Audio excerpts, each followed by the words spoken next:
The question is, how was that decision reached?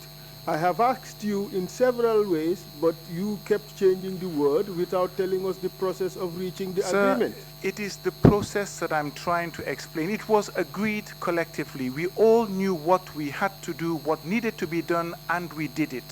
And that collective agreement was as a result of a conversation amongst yourselves that this is what you were going to do, correct?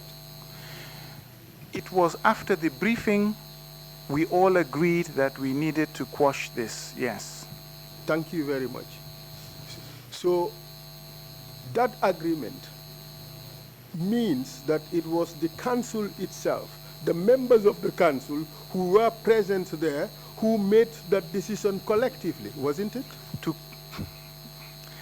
We all agreed to quash the coup, and we went to quash it. So therefore, it was not just an order by Jammeh, it was a collective council decision. Let us separate the two issues.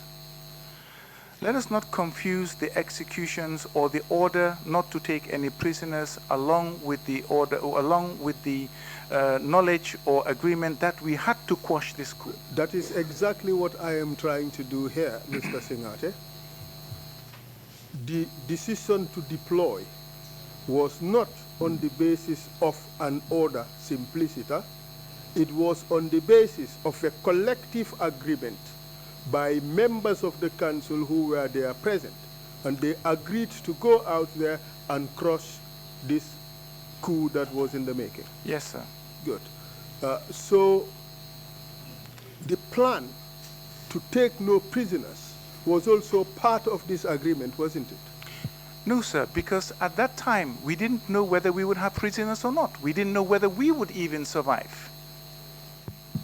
Wow, that is strange, isn't it? No, it's not strange. How can you predict that you are going to go into combat and know exactly what the outcome is going to be? You cannot predict that. Well, Mr. Singhateh, it was you who told us that Yahya Jammeh said take no prisoners. Yes, that was an order. But obviously that order is conditioned upon you being successful. What I'm trying to tell you here is, Mr. Singhateh, that those decisions were collective. That was not a decision. Sorry. It was not an order by Yahya Jammeh. It was a collective decision on the basis of that collective agreement to go and crush the coup d'etat. What I can assure you is that there was no discussion amongst ourselves about what we do after the outcome. What we had agreed generally is that who should go. That is what we agreed.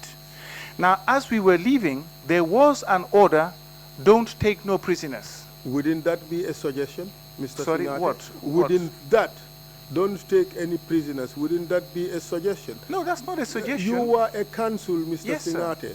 Yes. And that council made decisions collectively. It was not left to one single person to decide, was it? That is quite true, but these were exceptional circumstances. No, Mr. Singhateh. No, they were. There was a standard way of operating on the basis of law that this council makes decisions collectively. It was not left to Yahya Jammeh to decide what the council would do, was it? Sir, I think you have forgotten about the evidence already before the commission. The evidence even was, as we were deployed, there was a commander. Once we went into that deployment mode, once there was a threat against our security and against our lives, against this country, we went back to combat mode, which means that if Sana Sabali gives the order, it cannot be discussed. We follow and carry out those orders accordingly. Yeah. We don't take orders by decision. But, Mr. Singhateh, you were Minister of Defense at the time, weren't yes, you? I was. Oh, exactly. And who led operations was a matter that was agreed by you. By me? By the whole group. No. Any single one of you could have led operations if the group wanted. That is if that is expressly stated. But if it is not, we follow seniority. But But does it really matter? It matters. No, in every operation, there has to be some form of seniority, otherwise it would not work. Isn't that the case? Absolutely, this is what I'm trying to tell you. No, you are not trying to I tell am. me that. What you are trying to do is to suggest that everything was decided by Jammeh. No. Thank you. Then we are now in agreement that this was decided by the council and not just Yahya Jammeh. We agreed to go and quash the coup. As we were leaving, he said, take no prisoners. Was that a suggestion or was it an order? I took it as an order. But under the legal arrangements you had at the time, was Yahya Jammeh in a position to unilaterally give an order to the council, or was it not the case that in fact matters two members of council were to be discussed collectively? Sir, ordinarily in a council meeting where we have our secretary to council, where we have the secretary general president and the present and the attorney general present, yes, of course. But there was no time to call a council meeting and then move a motion and then agree.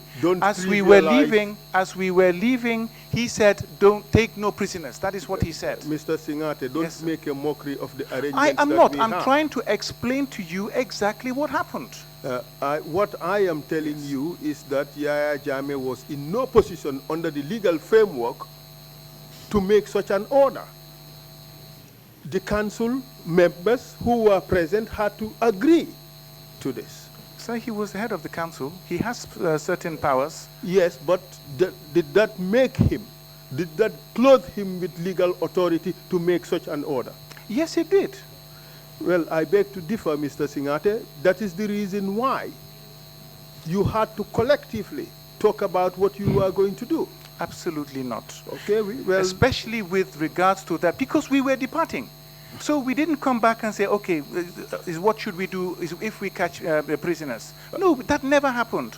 We were departing and he told us, take no prisoners, and that is what we did. So that was a side comment, but you said it was an order. I take it as an order. If my senior tells me to do something, it's an order. It's not a side comment. Right. In fact, there are no side comments in the military, as far as I know. All right. This was not a military decision by Yahya Jammeh, was it? But it was a military council. So how can it not be a military decision? But exactly, this is what I'm trying to drive at, is the fact that this was a council decision and not just Yahya Jammeh, because otherwise, a council would not have been necessary anyway. Just one person would have decided and everything would happen. So this was an exceptional circumstance. It happened and we carried out the order. All right, you choose to call it an order. The commission would decide whether it was an order or was it a collective decision of the council. So be it. Thank you. Yes, sir. So you went to Yundum Barracks, then Fajara Barracks. Yes, sir. Some soldiers were executed. Yes, sir. Okay. And in that execution, the role you play, okay, let me rephrase it. Which one are you, Fajara Barracks or Yundum Barracks? Fajara Barracks. Okay, sir. Fajara Barracks.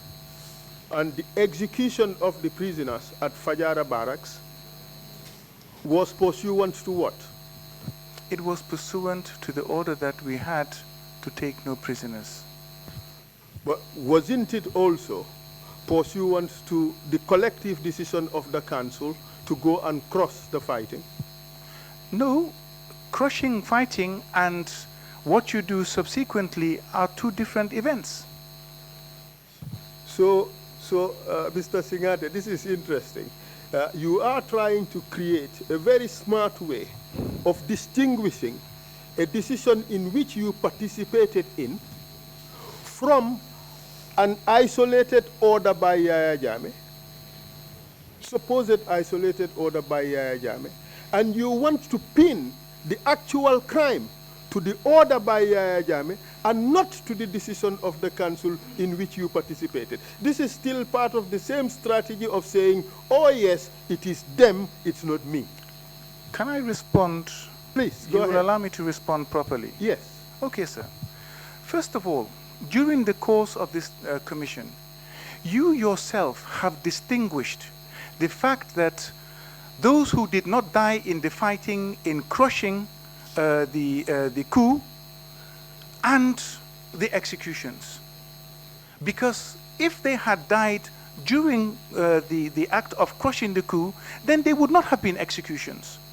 The reason why they're... But you are comparing you apples asked, with oranges, no, Mr. Singhateh. please, you told me that I can explain. But you have just explained, and your I am explanation... not finished, and then you are speaking of... Okay, well, go ahead. Yeah, Whatever you Mr. want Singhateh. to do, sir, you can do. What I'm trying to do is just explain my side, and I'm not reneging on any of my responsibility. Just allow me, Mr. Singhateh. Okay, what I will allow am you telling again. you is Since you don't allow me, I'll allow you. No, you would be allowed, Mr. Singhateh. This is your show. No, it's not. What I am telling you is, you have given us an explanation, but that explanation compares apples with oranges. We are not talking about people who die during actual combat.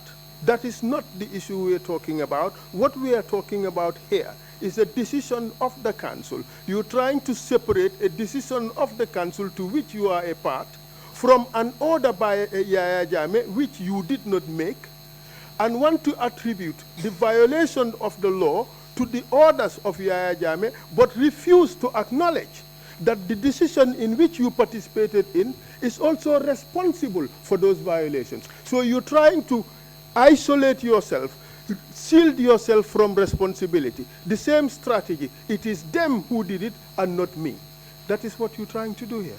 So that is a very wrong accusation. And show us how it is wrong. Of course, it is extremely wrong. First of all, I accept my role. And as an officer, if I'm given an unlawful order and I execute, I'm equally culpable. The order was given, it was unlawful, and we executed. I accept that. But remember, no, you said we are separating apples and oranges. You yes. know, let me come in there. I just want to tell you that you said the unlawful order was executed by other people. You did not participate in its execution. You stood there, you did not fire your weapon. No, sir. I am equally culpable as everybody else, as I have told you more than once. And I hope everybody is listening to this. Just because I did not fire my weapon, my men did, or were there and part of that lineup, I accept full responsibility as if I did it. Did you order? You see, this is the problem. As if I did. Because yes. this is creating a legal loophole. No. So that one could always turn around and say, well, I thought it wasn't me, it was others. This is what we're trying to avoid. The commission wants to get to the truth. Yes, sir, but not if just you will about allow actions me, of other people, but your own actions, no, sir. Mr. Singhateh. No, sir, I really beg to differ. I'm not trying to create a legal loophole, and I'm glad that everybody is listening to this. I have told you time and time again, I am not trying to renege on my own culpability. And obviously, if this goes to court, everything is going to be presented. And I will even stand in court and say, yes, I was there, it was our order, we executed it, and we violated the law. Okay, it was our order. Yes. Did you participate in the issuance of that order? Not initially, but in the execution of it, yes. So during the execution, you ordered your men to participate in the killing? The order was given by Sana Sabali, and it was executed. You see? No, Sana Sabali told this commission, I believe, that he gave the order. Sana did say he ordered, but Sana did also say that you shot. But that was mistaken. But whether I shot or not, I accept my responsibility, and I accept full responsibility. Mr. Singhateh, that is the crux of the matter here. I don't know what more to do. Yes, we want to get to the truth. In every answer that you give, you create that caveat, that little island that would isolate you from direct involvement in the issue. It was our order. No, it was Sana Sabali who issued that order. I did not. But he'd already told you that. It's already before the commission. But you said, you told us it was our order. What what makes you own up to that order? It was, yes, of course, I own and I take full responsibility for it. I do. As a participant of those who went to quash the coup, I was there. Did you order your men to join that extended line? No, I did not. Did you order your men to fire? No, I did not. The order was given and everybody knows. Did your men stand on that extended line? Yes, they stood on the extended line. We all did. Exactly. So all of you, therefore, collectively own up whether you fire or not? Yes, I told you that. But this is a legal loophole. It is not a legal loophole. It and is, I Mr. am Singhateh. not trying to run away from responsibility. Yes. Let's take it easy, Mr. Singhateh. You refused to own up to a collective decision for the executions, did you not? Sir, it was not a collective decision. Like I told you, the way and manner in which it was given cannot be seen as collective. If, okay, let's, for example, if at all we agree, we are part of a committee, you are the chair, we agree to something and everybody leaves, and on their way out, you tell them to do something. Is that collective or not? Mr. Singhateh, no, because I'm trying to understand now what collective is from your point of view. What I am trying to drive at is yes, this. Sir. You are suggesting that before you left State House, two things happened. One was an agreement to go and crush the coup, correct? Yes, sir. And the second one was an order by Yahya Jammeh to take no prisoners, correct? Yes, sir. The first one, which is to go and crush, had no illegalities, correct? Yes, sir, that is true. But the second one, take no prisoners, clearly is an illegal order. Yes, sir. Okay, so you agree that you participated in the first one, which is the legal order, correct? Yes, sir. But you deny making the second one, which is an order. No, sir. I implemented the order. No. We are not talking about implementing yet. No, but of course. No. By implementing an illegal order, you also become equally culpable. We are not talking about implementing yet. The question is, you refuse being a party to the decision to take no prisoners. Okay, sir. I want to get something clear. Now, if Yahya Jammeh at the time says, do something, and I want to know, and you do it, is it a collective decision or is it an order? Mr. Singhateh, I am not here to answer questions. No, sir, I just want to know. You are the one to answer questions. It will help if you listen to the question and you answer the question honestly. But I have answered your question honestly. Okay, I don't know what more you want. No, you have not answered the question. The question is, did you participate in making the decision to take no prisoners? There was no collective decision to take no prisoners. At State House, there was not.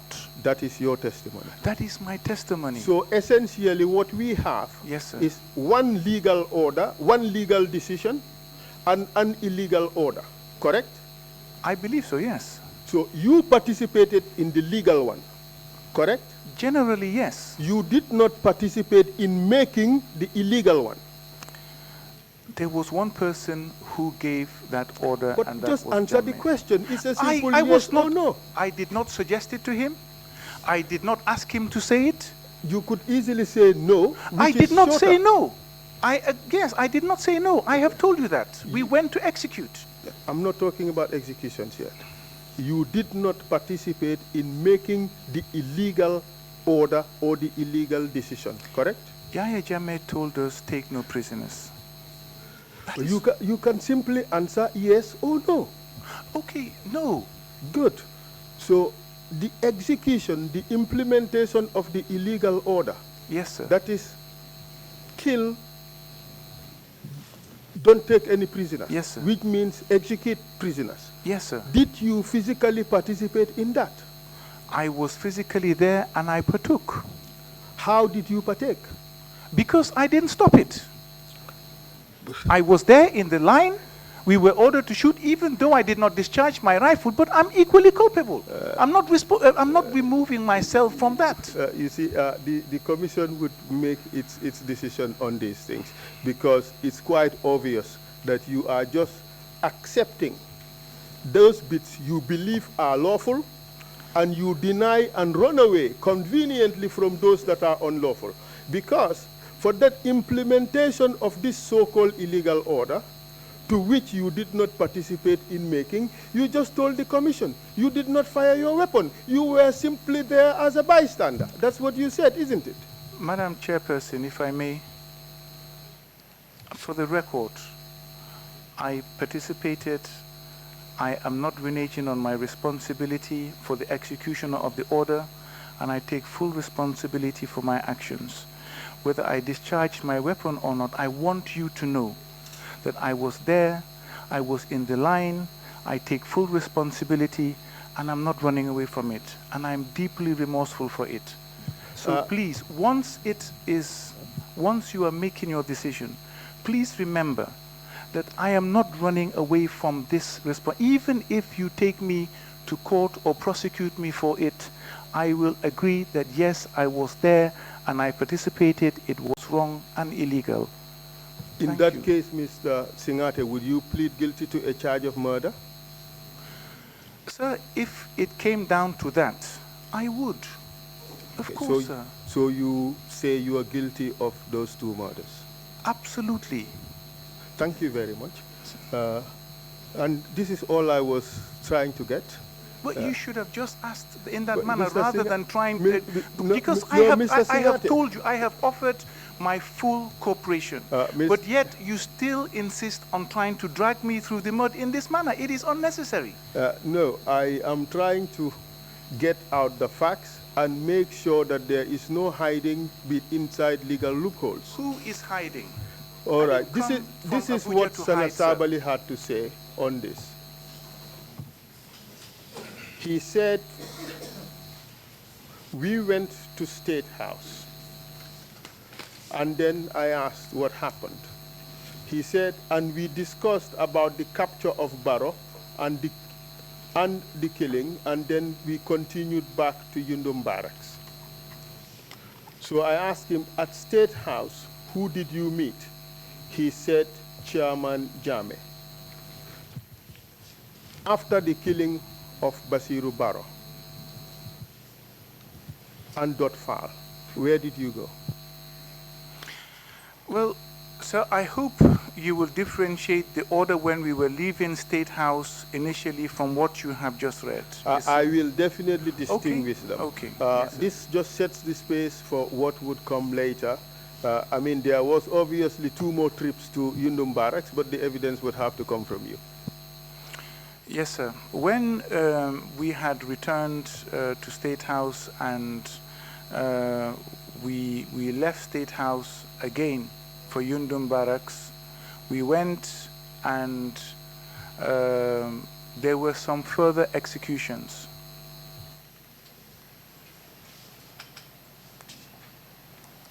Yes, go ahead. Yes, sir. There were some further executions. Yes. So tell us what happened when you left Yundum Barracks. Well, when we left Yundum Barracks, or sorry, Fajara Barracks. When you left Fajara Barracks, where did you go and what happened next? Yes, sir. Because you asked when we left State House, what did we do? You skipped a bit.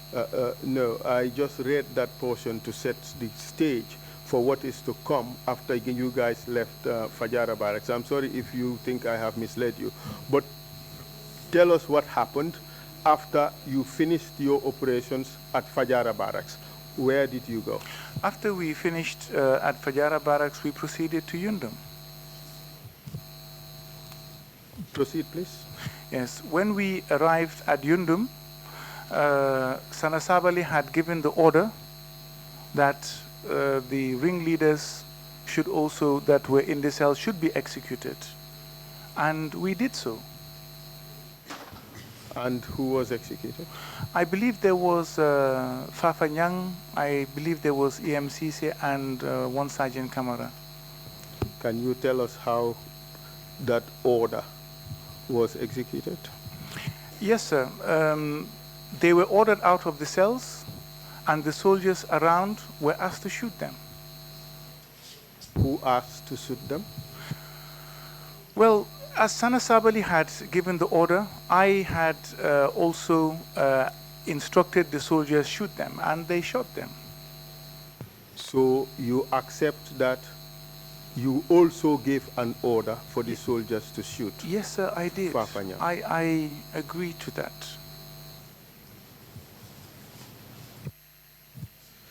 And was that order carried out?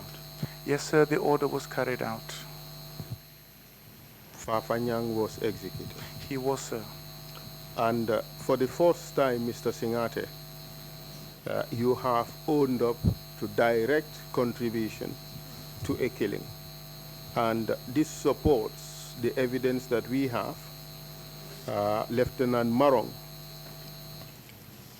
did say that Lieutenant Singhateh also ordered that Sergeant Fafanyang be taken from the cell and killed.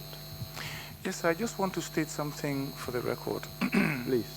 You have constantly accused me of reneging from responsibility. No, no, sir, what please, I have done, no, please, let sir, me clarify no, because that. you have made that very clear that every time something comes directly to me, I have conveniently cleared myself and pointed to others. When it comes to what I have done, I will tell the Commission. But it is unfair to suggest that just because you have something before you, that it is absolutely true, and I am fully culpable for that. So yes, I did. In this instance, I did. Mr. Singhateh, Yes, I never made any accusation. What I did was I characterized the evidence as I saw it. And even if you look at your statement, you clearly state that you did not order the killing of Fafanyang. And that is why I was impressed by your admission here that you did in fact instruct that Fafanyang be executed. So that's a departure from your statement. And I am happy that you are willing to own up to your own responsibility. What do you have to say to the family of Fafanyang, seeing that you have ordered his execution and that he was executed? Not only to the family of Fafanyang, but even to Basiru Barrow and also to Dotfal.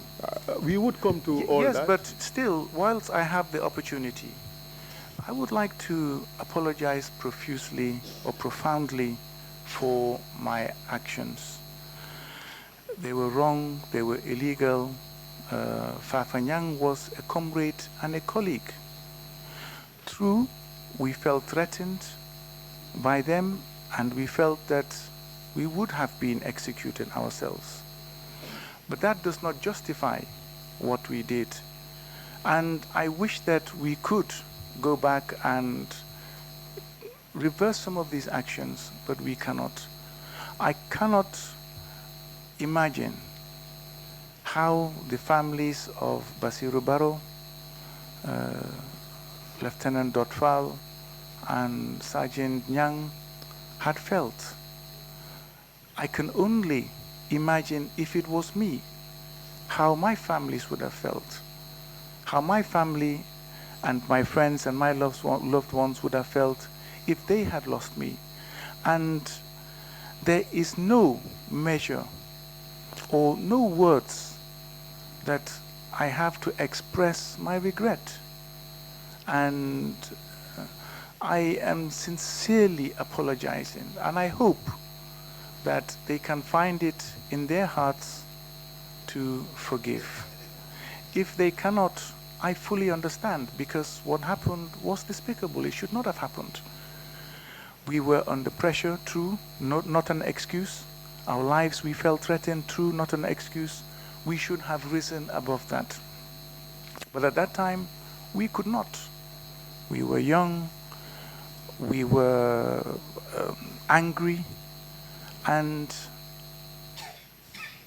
I cannot say that that is an excuse, which I have said it's not, but I can only ask them to find it within their hearts to forgive me, and not only me, even those under my command. And let them not judge those who were under my command. I take responsibility for their actions.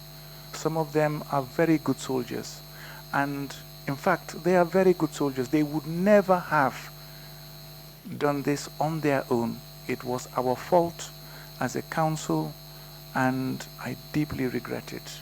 Thank you very much, Mr. Singhateh. That's the whole essence of the TRRC. We are here to find out the truth, and we apologize to each other for the wrongs we have done. We try to embrace and reconcile and heal as a nation. That's the whole essence of this process. And thank you very much for accepting that responsibility. But the killings of that day did not, in fact, end with Fafanyang. In fact, soon after Fafanyang, 2 other people were executed. Absolutely, sir. Tell us about it. Yes, sir, it was the same. Sana Sabali had given his order and entered the anteroom. Sana Sabali had given the order and entered the anteroom. Before he did so, after he did, before I entered the anteroom, I made sure that those orders were executed. How did you do so? I told the soldiers also to execute the Sergeant Camara and EMCC as ringleaders. You accept that you ordered the execution of those people? I accept that I made that order, yes, sir.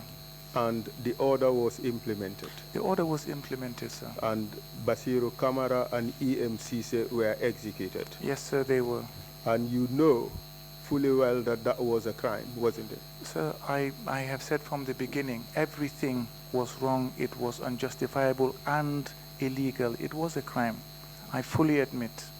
Thank you very much. From there, can I also apologize to their families too, because I have not, yes, please, not done so. Please go ahead. Please go ahead. Same thing for the families of EMCC and Sergeant Camara. I would like to take this opportunity to apologize. I am deeply sorry for my actions. I take full ownership of my actions.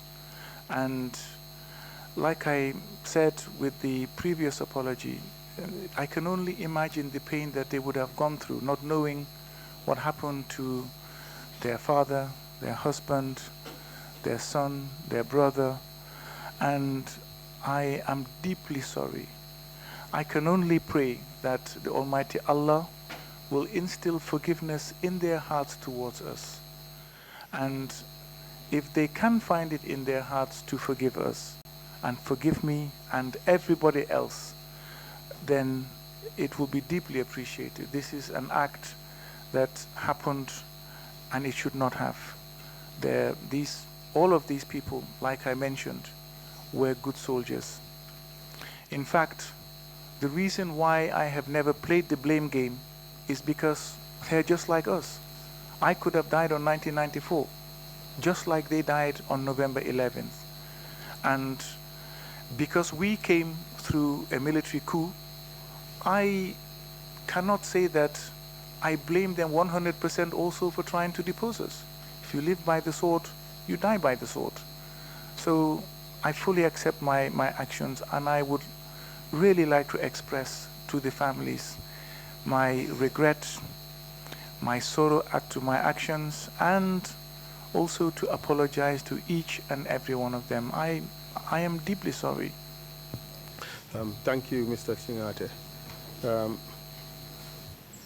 There were also further executions that day. But before then, the council decided to go back to State House. Yes, sir. Tell us about that. Yes, sir. We returned to State House, and Sana Sabali had briefed President Jammeh on the fact that we had, that Basiru Barrow had died, had been executed, Dotfal, EMCC, Basiru Kamara, and Fafanyang. Fafanyang. And he explained also that there were also others in the cell. Other ringleaders had been arrested. Could you tell us who went to State House with your entourage from Yundum Barracks? It was only the council members, as I can recall. It was Sana Sabali, myself, Yankuba Toure, and Sadibu Haidara. Proceed, please. Yes, sir. So Sana Sabali had debriefed him on exactly what transpired, and then Jammeh asked, but why did you leave the others? And he said that, do you not know that if they had succeeded, you would not be here. We would all be dead. So why did you leave them? You should not have spared them. He also said that if they are kept alive, they have sympathizers within the ranks that could move to free them, and they would execute their intentions against us by launching an attack and killing us and our families as they had initially planned. So he told us to go back and finish the job. And did council members agree to go back and finish the job? Well, sir, yes, sir, we did. Would you accept, therefore, that at that stage it became a collective decision to go back and finish the job? Of course, by implication, it definitely did, even though our opinions were not asked. But we met, he was briefed, and this is what the outcome of that meeting was. So, of course, it's collective. Let me state what Sana Sabali said before the commission, and let us know whether that is true. And he said, I asked him, so at State House, who did you meet? He answered, Chairman Jammeh. And question, were you alone when you met him? Answer, no. He said it in German. I think it's Nien or something, or Nien or whatever, which translates to no. The whole council members were there. Question, and what was discussed? He said, we discussed about the capture of Lieutenant Barrow and Dotfal and some of the soldiers in Yundum Barracks who were already in detention in Mile 2. And we discussed what to do next with the remaining ringleaders who were somehow on the run. And what decision did you arrive at? He said, we have to pursue them by any means to get them. And what would you do when you get them? The answer was to execute the ringleaders. And the question was, and was this also another council decision? He said, exactly. So I asked, so this would be the second council decision to execute these people? He answered, it might not be the second. It is not the second one. It was only to reiterate what we had agreed on before. Do you agree with his characterization that it was a collective decision to execute these soldiers? Well, you know, people express themselves a little bit differently. There are no two people who express themselves exactly the same. From what I understand, what Sana Sabali was trying to say is that it was not a second collective decision. It followed from what Jammeh had asked us to do when we were initially leaving State House, which he felt, I'm trying to find, you know, but you were trying to interject. If you do this, you spoil exactly what I'm trying to say, and people don't get the benefit of trying to hear. I wouldn't want to do that. Proceed, please. So from my point of view, it appears as if Sana Sabali's understanding was that what we discussed when we returned to State House was just a reiteration of what exactly we were told to do when we were leaving State House earlier, the first time. My understanding, however, was different. We had gone, we had not carried out the order 100%, and we were asked to go and do it again. And by virtue of the fact that we sat and through a debriefing and discussed, and the next steps, one of them was to complete the executions. Of course, by virtue of that acquiescence, it was a collective decision. I would argue with that, even though Sana's explanation is that it was pursuant to the first collective decision and not pursuant to the order by Yahya Jammeh. That is what Sana said. And in fact, I asked him further questions. Was it a unanimous decision, a unanimous agreement to go ahead and do this? And he said, correct. It was a unanimous agreement. He said, correct. So I then asked him, so yourself and who else was present? And he said, Edward Singhateh, Sadibou Haidara, myself, and Trrc. Yes, sir. I asked him which Trrc, and he said Yankuba Trrc. Yes, sir. Would you agree with Sana that it was a unanimous decision to go and finish the job? The first time or the second time? The second time, yes. I have just answered that. That is my understanding. It was a unanimous decision. That's what I said. Thank you. What happened after that? Well, we proceeded to Yundum, and the detainees were brought out. Who proceeded to Yundum? Council members, we proceeded from there. All of you? Yes, sir. Thank you very much. Yes. Did Yahya Jammeh go? Oh, sorry, sir. No, Yahya Jammeh never left State House throughout the period. Thank you. Yes. Proceed, please. Yes. So we departed for Yundum. I believe we met Babukar Jatta there, and from there we had the detainees removed and put on the back of a Land Rover or a pickup, I cannot remember which, and then the convoy left for somewhere behind the camp, somewhere behind Bikama. We have received evidence that council members met in the anteroom and discussed further what they were going to do. What do you say to that? I have a different perception of what took place. It was not really a meeting. We all converged in the anteroom because that is the only space available for us to sit down and relax or wait for the prisoners to be taken out. And obviously, as we were there, we were discussing, but it was not like there was a meeting that was called. Okay. Thank you very much. And in that discussion, did you again reiterate the decision that these officers in the cells were going to be executed, the ringleaders? Not really. That's semantics.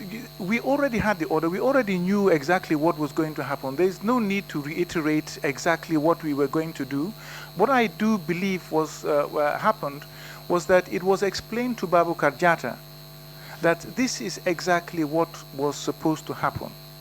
This is what I believe happened. Can you explain further how this explanation happened for Babukar Jatta? Well, I can vaguely remember the fact that he was briefed exactly about why we were there and what needed to be done, and that we were going to do it. Who was at the meeting? Council members, except Yahya Jammeh, Babukar Jatta, and I cannot recall, but I can clearly remember Babukar Jatta there. May I suggest names to you and you confirm whether those people sir. were there? Yankuba Trrc, was he present? Like I said, council members, yes, all council members, Sana Sabali, myself, Yankuba Trrc, Sadibou Haidara. And yes. your brother Peter Singhateh, was he present? Not in the anteroom, no sir, I cannot recall him there. Yes. Babukar Jata Yes, was sir. obviously there, as Yes, you sir. mentioned. Yes, sir. How about Marong, Lieutenant Marong, lawyer? Marong, I saw him at the camp, but I cannot recall him there actually in the meeting. He did say he was present there in the anteroom, and he had a conversation with you guys, and he told Babukar Jata that the action that you had decided to take was illegal, and it was better that the arrested soldiers be taken for court-martial instead of being summarily executed. I cannot confirm or deny that, but I'd like to inquire, was this confirmed by other witnesses? Babukar Jata did say that he had a conversation with Marong about court-martial. Okay, if that is the case, then fine, but I cannot recall this recommendation. What he did not confirm was that this was discussed in the setting of a meeting. Okay, sir. One more thing. Marong suggested that you personally went to some of the offices and fetched wires that were used to tie the hands of the captured soldiers. Sir, that is not true.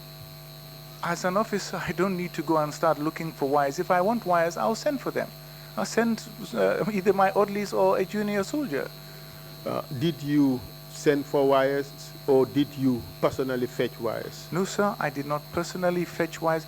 If I can recall correctly, I believe Marang's testimony, as I believe... Statement, not testimony. Okay, he did not testify. Okay, so...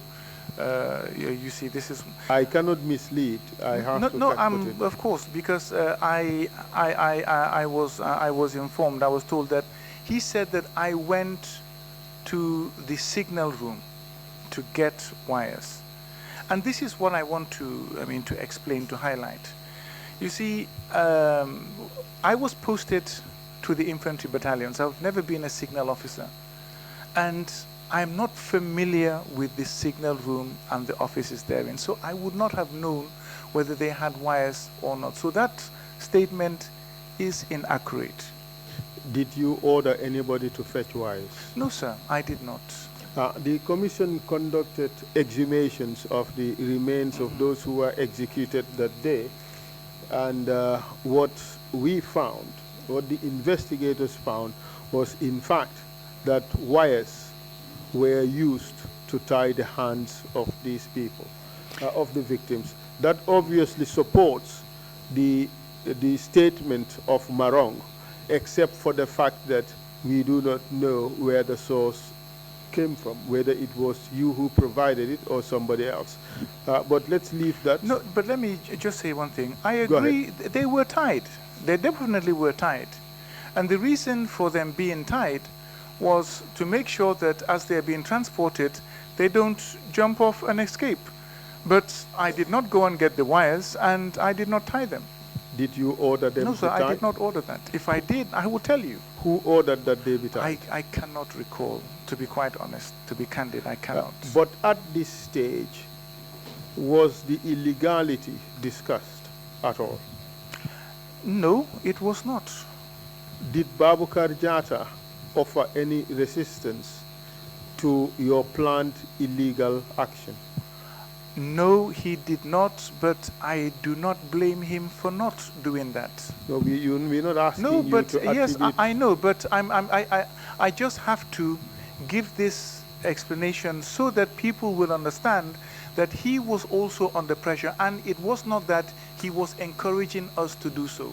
I also have to be fair to other people. We appreciate that. But the question is, he did nothing to stop it. That is true, he did nothing. In fact, he went along with the council members to carry out the execution. Yes, sir, he did. Okay. So tell us where you went to carry out this execution. Yes, sir. Like I said, it was somewhere behind Brikam. I don't exactly know where.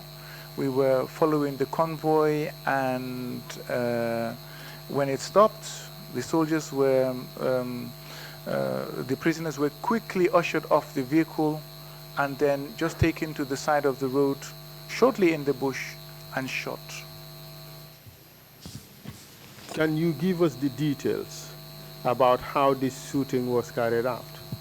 Yes, sir, they were taken off the vehicle and then taken into the bush. They were knelt down.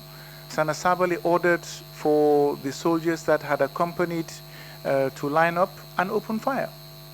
How about council members?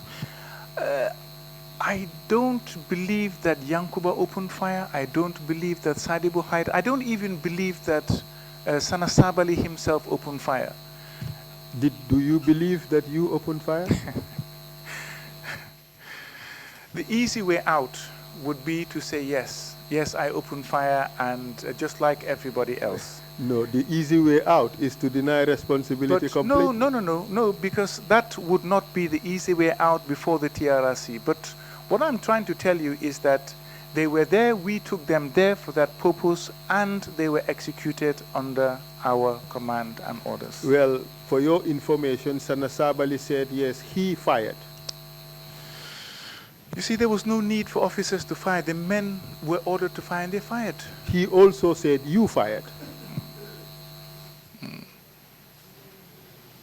Well, for me, it doesn't make a difference whether I fired or not. I am equally culpable, and I accept my responsibility as everybody else. Let me read out what Sana Sabali had to say. I asked the question, who gave the command for the execution? He said, I, Sanabi Sabali. And then, and your council members, did they participate in the execution? Answer. Everybody participated in the execution. I asked him, Yankuba Ture? He answered, yes, correct.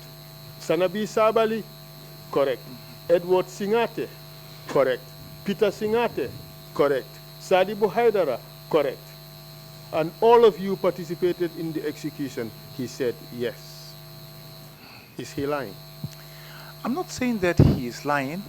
My recollection and his recollection are different. Alaji Kanyi testified. He said all of you stood in an extended line. All of you fired, just like Sana Sabali said. Well, let me tell you how that cannot be possible. Because if all of us stood in an extended line along with the soldiers that came, we would not have been able to fit. It was not even physically possible to stand in an extended line and then execute these soldiers together. Mr. Singhateh, what he meant was, all of you stand next to one another, not that a meter apart or thereabout. All of you converge in one area, all of you pointed your guns and fired. I understand what you have just told me. But what I'm trying to say that in that part of the bush, it was not physically possible to do that. So the soldiers that were ordered to execute did stand and then open fire. So you are suggesting that it's a separate group of soldiers who were ordered to carry out this execution? Qualify separate. We went with them. There was no separate group. They were with us and following our orders. Did you also re-echo Sana's order to execute? Well, I didn't have to. I did not. But I was there and they were executed. Did you do anything to stop it? No, sir, I did not. We have other witnesses who also said you participated in shooting. So that doesn't make it true. And like I said, even if Sana Sabali had told me I'm staying at Yundum and you go and do this, I would have gone and done it. I would have. But that is not the situation we are what I'm trying to say is that I was there and I was not forced. I was there willingly. I was part and parcel of everything. And like before, I am equally criminally liable. I accept that. If you were charged? Yes, sir, I would agree that I am guilty to murder. I have said that, yes. Of 6 of your colleagues from the Gambia National Army executed in cold blood, Yes, sir. Lieutenant Buba Jame, executed. Lieutenant, hold a second, let me just get the names. A chopping, but that's Aliuba, isn't Aliuba, it? yes, sir. Huh? Aliuba. Yes. Abdullah Ba, rather. Abdullah Ba, a chopping. Lieutenant Bakari Mane Nyancho. Lieutenant Momodu Lamin Dabo. And Cadet Silla. And I think there is one more. And Lieutenant Jibril Singh. Yes, sir. Yes, sir. You accept responsibility for them? Yes, sir, I do, sir. I do. What would you say to the families of these people? I would say definitely. I am deeply sorry for my actions, and I take full responsibility. These were fine officers. Apart from the coup, the coup aside, which came between us and led to the executions, they were friends and comrades. They were good men.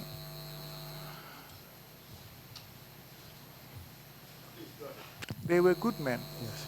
And their families lost them due to our actions. That should not have happened. They should have been taken for trial, no matter what threat they posed. So what happened was illegal, it was wrong, and terribly unfair to the families. We have deprived the families of their father, their husband, their son, their brother, and because of our small Gambian society, we know how difficult it is, and because how close we are, and how difficult it must have been for the children of these officers growing up, for the wives who had become widows, unfortunately, for the friends and family. So I am deeply sorry. They did not deserve this. They really did not.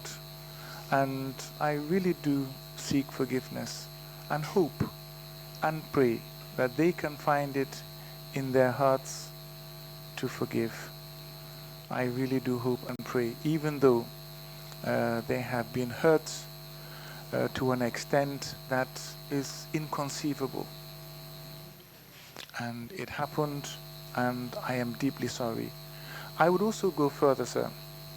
See, those soldiers that were ordered to line up and shoot, I would like the Gambian people and the families also in each of these executions to look kindly and mercifully upon those soldiers. Ordinarily, they would not have done it if it was not for the council ordering them to do so. So, even though they had participated, but they would not have if we had not given that order. And therefore, we bear that responsibility. And I am part of it, and I am deeply sorry. But I would like all Gambians and the families not to look at those soldiers for what and judge them for what had happened. We bear the brunt and take that responsibility. And for that, I am deeply sorry. I'm deeply sorry on my behalf, on behalf of my colleagues, and I just hope that we will be able to find a way to heal. It will be difficult, and I do not blame anyone for saying that, well, he did this, he's responsible for our pain and our suffering, and I cannot forgive. I can only pray that Allah will give them the heart to forgive. And I would hate to go to my grave with this on the back. I know that I will definitely pay for my actions before Allah, but it goes beyond that. Because killing a person is one thing. That one is a sin. But those who suffer as a consequence also are hurt, and those are separate sins between you and them, because you are the cause of their suffering. And I hope and pray before we depart this world, either them or myself, if I go first, I hope if they do not forgive me before I go, after I go, I hope they will find it in their hearts before Yom Al-Qiyam and the Day of Judgment that they will forgive. If they can forgive before I depart or they depart, that would be even better. But I do pray for forgiveness for the pain and suffering that has been caused. In that regard, Mr. Singhateh, would Yes, you sir. be prepared to participate in reconciliation hearings or reconciliation meetings that the reconciliation committee of this commission may wish to organize? Sir, I offered myself unconditionally to this commission to help the process, because I believe that I am extremely responsible, not only for my direct actions, but even for actions of others. And I would, but I will explain that responsibility for the actions of others. And I would really want to participate in that. If I am invited, I will. But just to qualify the extent of how I feel responsible even for the actions of others that I am not even aware of. Yesterday I explained to you how the council was formed. I feel responsible for installing Jammeh, and I feel responsible for sustaining him there, even after the transition. We worked hard so that he would be re-elected time and time again. So everything that he did to hurt any Gambian or any human being or any animal for that matter, I do bear that responsibility and I bear that burden. And I do ask for extended forgiveness for indirectly contributing to that sorrow and pain. I'm not here to run away from my responsibility. I'm here to own up 100%. What I have done, I will ask for forgiveness and own up. What I haven't done too, I will try to offer my explanation. Thank you very much, Mr. Singhateh. You've really extended it to include moral responsibility.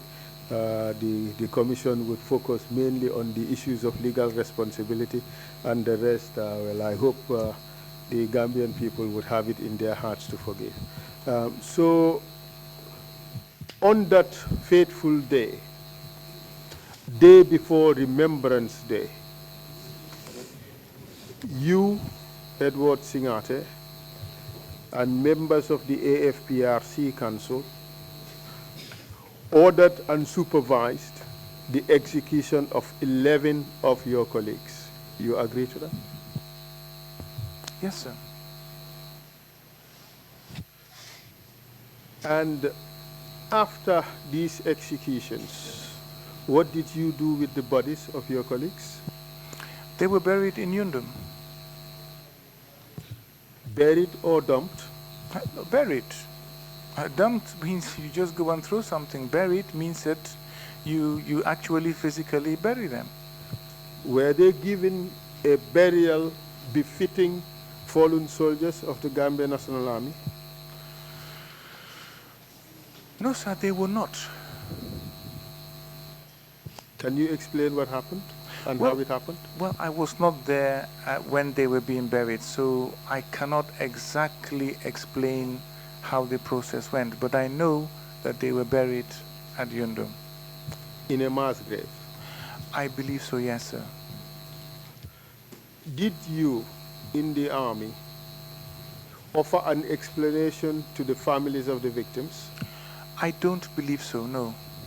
In fact, the AFPRC went on to feed the public a lie. True or false? It was propaganda. A lie nonetheless? Yes, sir, it was not accurate, but it was propaganda. And if you will allow me just a minute. See, all over the world, the practice is the governments feed what they want the public to know. And this is exactly what we did. Whether it is right or wrong, this is exactly what we did. I'm not trying to offer excuses. Definitely not. I'm just admitting that this is what we did for the purpose of propaganda. And that propaganda was a lie. Naturally, it was, sir. Yes. In fact, Yahya Jammeh said that these people, these victims, died in crossfire. Wasn't it that he said? I don't think Yahya Jammeh knows what crossfire is. That is a... If those were his exact words, he might not know what crossfire is. Was he deliberately lying or misleading the people? I think... Or he just was ignorant about what crossfire meant? I think the latter. I think he perhaps maybe did not know what crossfire is, because... You don't rate him much as a soldier, do you? Well, so as a soldier, I was an infantry soldier. We were trained in the best institutions in the world. We have our standards. Yahya Jammeh was not an infantry soldier. So there are certain things that he would not know. But does it really take an infantry soldier to understand what crossfire means?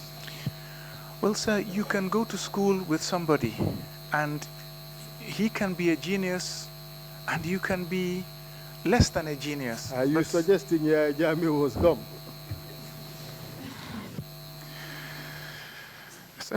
No, actually he was not dumb. Definitely not. On the contrary, this man has fooled PhD holders. He has deceived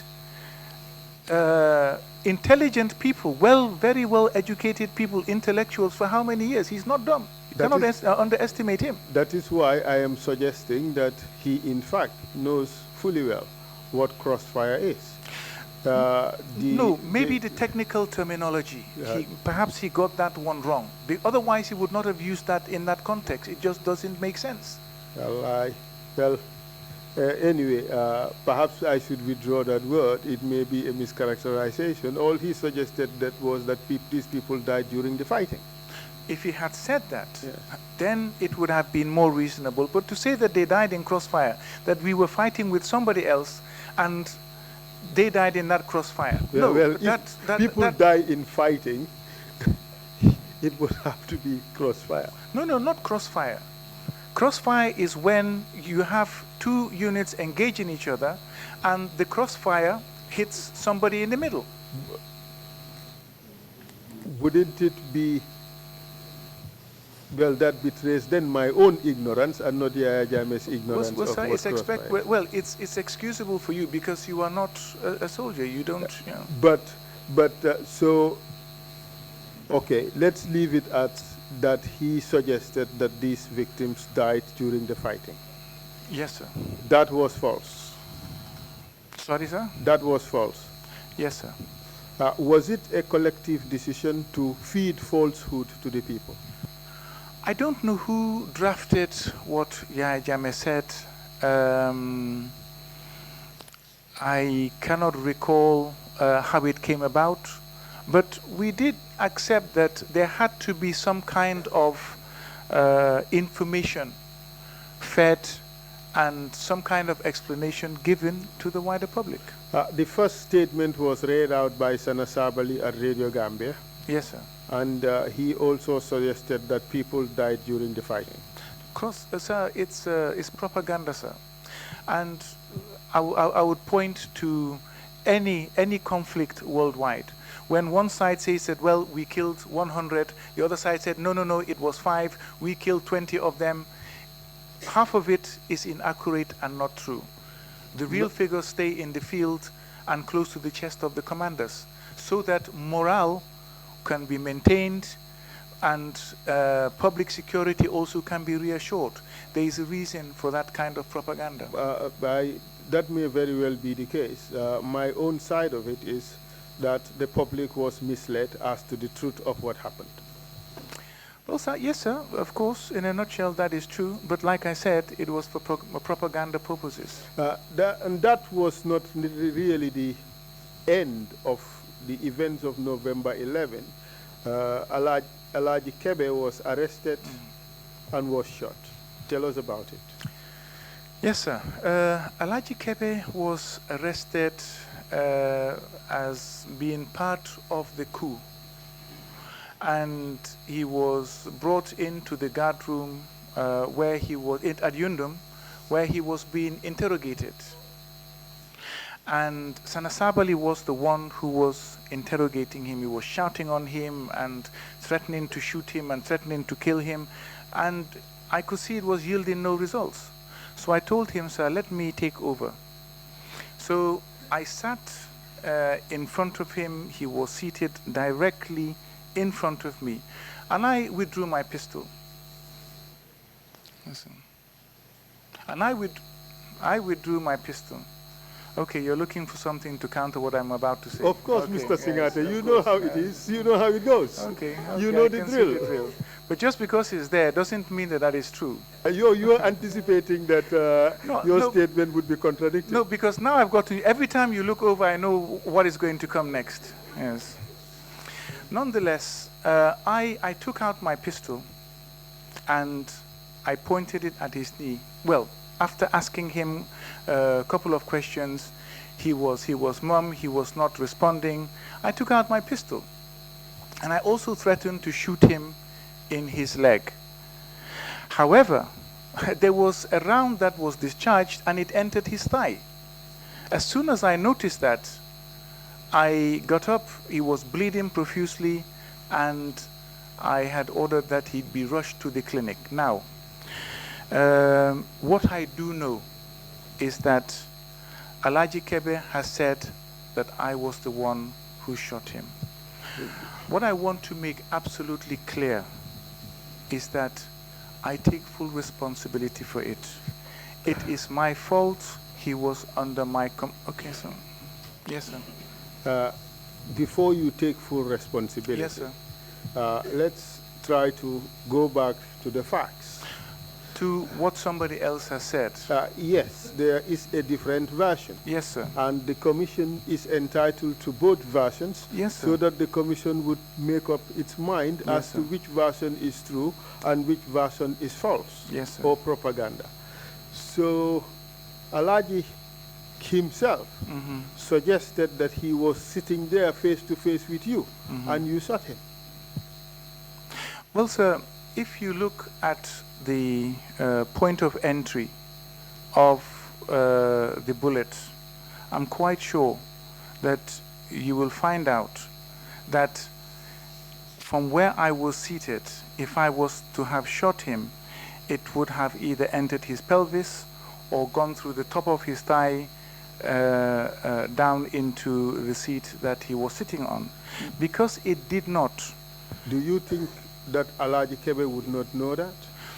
Sir, the situation was very tense. I had my pistol and he saw my pistol. I don't think he noticed because the guard room was packed. The situation was not conducive. Some of the soldiers were shouting and there was a lot of anger. And therefore, I would not blame him if at all he felt that it was, in fact, I know he feels that it was me because this is not the first time I'm hearing this story. Can you describe how yes, you were seated? Yes, sir. As far as I can recall, like I told you, he was seated in front of me. Just like the microphone is in front of you if it were pushed yes, backwards? Sir. Yes, sir. Mr. Singhateh, Mr. Kebe describes a different setting. He said it was, in fact, Sabali who was right opposite him. No. But you were to the side. No. And from the side, you fired a shot. No, sir. He's lying. Well, I think he is mistaken. Well, let's hear what Sana Sabali has to say about it. And Sana said,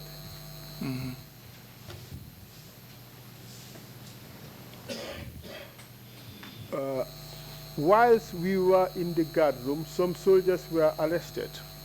Lance Corporal Kebe was arrested and brought in the guard room, and there he sat down, and I was asking him questions. Like I said yesterday, there were two Kebes, Lance Corporal Kebe, one Amadou Kebe and one Alhaji Kebe. That is something I have just paraphrased. But to quote, he said, so when they brought Lance Corporal Alaji Kebe, I was talking to him, asking him exactly if he was involved in the coup that has already been foiled. And all of a sudden, Edward Singhateh pulled his pistol, bang, he fired on his right thigh. I asked him, was it accidental? No, that was not accidental. I asked him, it was deliberate. He said, right, correct. And immediately I saw he was bleeding. In fact, I nearly shot Edward back. I said, why? He answered, because it is human, it is instinctive. It just came like that. I asked again, why? He said, this is the person I was talking to directly. So two things from Sana Sabali's statement. He was the one talking directly to Kebe. That supports Kebe's own version, that it was Sana who was right opposite him. The other thing is, you fired from the right-hand side. Same version as Alaji Kebe. You were to the side of Sana Sabali and you fired your pistol. The third issue is, it was Sana who was conducting the interrogation and not you. What do you say to this? No, sir, I said that those facts are not accurate. There is also Lamin Fati. And this is what he had to say. Do you know, question, do you know what eventually happened to him while in the custody of the members of the junta in the guard room?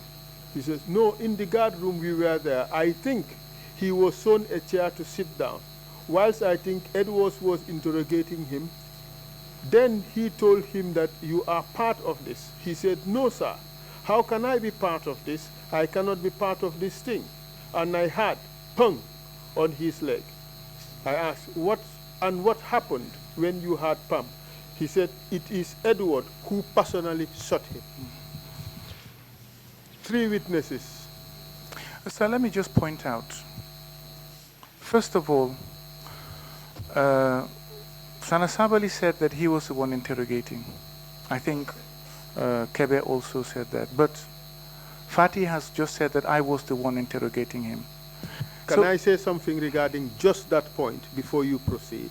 Yes. What I just wish to say is that in an interrogation setting, the person could be faced with one person asking questions. There may be another interrogator on the side interjecting.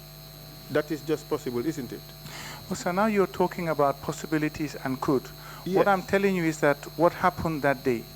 The reason why I bring this out, Mr. Singhateh, is that the witness said, I think. He is not exactly sure. He said, I think. But proceed, please. Yes, sir. Well, anyway, what I do know is that I was the one who was interrogating him. And the guard room was full of soldiers, very full. It was not a conducive environment. And it should not have happened there. If he was to be interrogated, he should have been taken into an office or a spacious place where it could be conducted safely. Can we focus for now on your own actions, yes, instead sir. Of the This is, well, the, sir, you know, the if conditions? if I don't explain the conditions, those out there would not understand. They will think, that because the picture that is being painted, that I was just sitting there opposite him, no, there was nobody there, and then, bam, I shot him. No. So I'm trying to paint the picture so that people will have an understanding of exactly what happened, and then they can make their judgment. Yes, the picture that you should respond to is in fact the picture created by the witnesses who were present. But that is incomplete. Just hear me out. Okay. We have three witnesses who suggest that you were there, Sana Sabali was there, and you were to the side of Mr. Kebe, and you fired a shot at him deliberately. That is the scenario you have to answer to. Are these three people lying? Sir, but if you do not allow me to explain the scenario, you would not give the Commission the benefit of the doubt to be able to make an informed decision as to which one is accurate at the end of the day. No, I have just told you that I would characterize the scenario of the evidence I have just did. And that is the scenario you have to respond to. If you have some evidence that is contrary to that, by all means state it. So it didn't happen like it was explained by Sana Sabali or Kebe. How about Fatih? No, I did not shoot him. But what I do know is that when the shot was fired, obviously it made a loud noise, soldiers moved back, and the guard room was a little bit more sparse. That is when we managed to get this Alhaji Kebe to the clinic for treatment.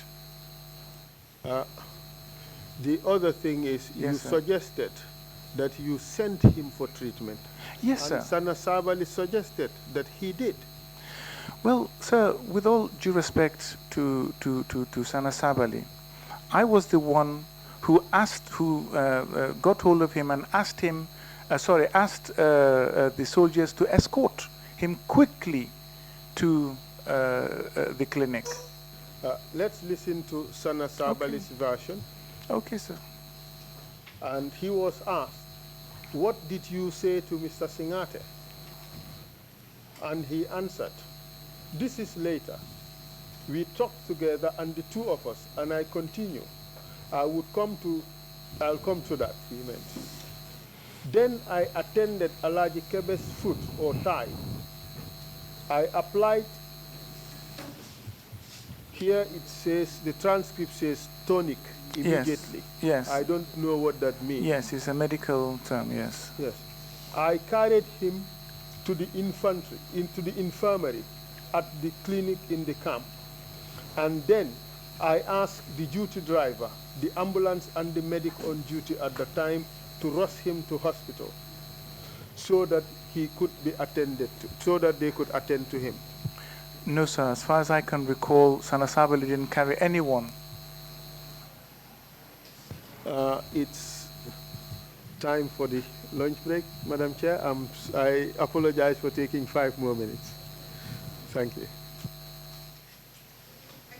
Okay, we had fixed a meeting and they're already here.